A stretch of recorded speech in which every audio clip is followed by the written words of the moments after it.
जय जोहार, जय छत्तीसगढ़। मित्रों, आज़ादी के बाद CPN बरार और अविभाजित मध्य प्रदेश का हिस्सा रहा हमारे यह सुंदर प्रदेश छत्तीसगढ़ अब 25 वर्ष की आयु पूरी कर रहा है।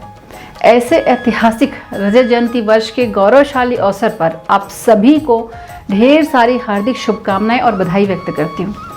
छत्तीसगढ़ की इस पावन भूमि से तत्कालीन प्रधानमंत्री श्रद्धेय श्री अटल बिहारी वाजपेयी जी ने कहा था कि आप मुझे 11 सांसद दीजिए और मैं आपको छत्तीसगढ़ दूंगा। और उन्होंने इस माटी का सम्मान रखकर 25 वर्ष पहले 1 नवंबर 2000 को हम सब छत्तीसगढ़ वासियों को हमारी पहचान दिलाई और हमारे प्यारे छत्तीसगढ़ राज्य का गठन किया। यह दिन सिर्फ प्रशासनिक बदलाव नहीं था, बल्कि यह हमारी पहचान, हमारी संस्कृति और हमारे स्वाभिमान का उत्सव था।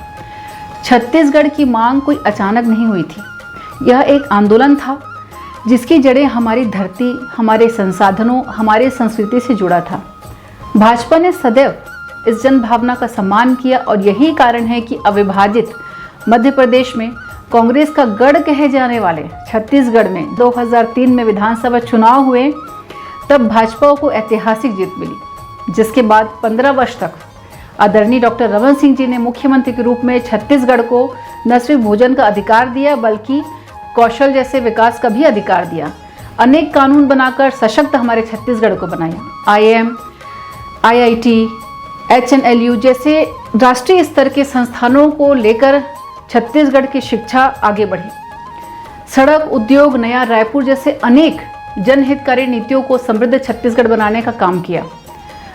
आज यदि हम छत्तीसगढ़ के 25 वर्षों को, उनकी यात्रा को हम देखते हैं, तो डॉक्टर साहब के योगदान के 1.5 दशक में छत्तीसगढ़ जिन ऊंचाइयों को और जिन बुनियाद और जिन विकास के ढांचे हम देखते हैं, वो स्पष्ट हमें दिखाई देता है। मित्रों, 2014 में जब देश को प्रधानमंत्री नरेंद्र मोदी जी का नेतृत्व मिला, तब छत्तीसगढ़ ने विकास की एक नई ऊंचाइयों को छुआ है।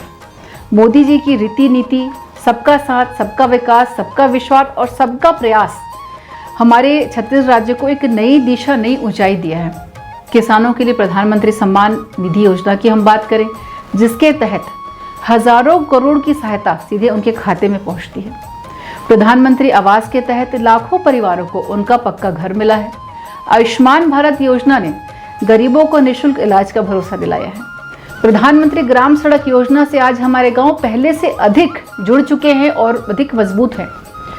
मोदी जी ने छत्तीसगढ़ को सिर्फ एक राज्य नहीं समझा, बल्कि भारत की ऊर्जा की भूमि माना है। यहाँ संसाधन, परंपरा और तकनीकी का संगम हो रहा है। आज हमारे आदरणीय मुख्यमंत्री श्री विष्णुदेव साय जी ने, जिनके नेतृत्व में हमने डबल इंजन की रफ्तार से छत्तीसगढ़ के विकास के कार्य को आगे बढ़ाया है।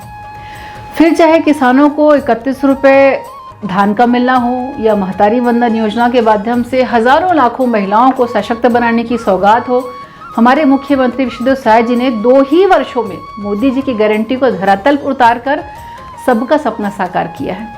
आज हम छत्तीसगढ़ राज्य के 25 गौरवशाली वर्ष का उत्सव मना रहे हैं। यह अवसर है हमें अपने अतीत पर गर्व करने का और भविष्य के लिए संकल्प लेने का। इस गौरवशाली दिवस पर प्रधानमंत्री नरेंद्र मोदी जी स्वयं राज्योत्सव में शामिल होने के लिए छत्तीसगढ़ पहुंच रहे हैं, और आप सबसे निवेदन है कि हम सब मिलकर इस रजत जयंती वर्ष को मनाएं और अपने प्रदेश के उज्जवल और विकसित भविष्य के लिए प्रतिबद्ध रहें। आप सबको बहुत धन्यवाद। जय जोहार, जय छत्तीसगढ़, भारत माता की जय।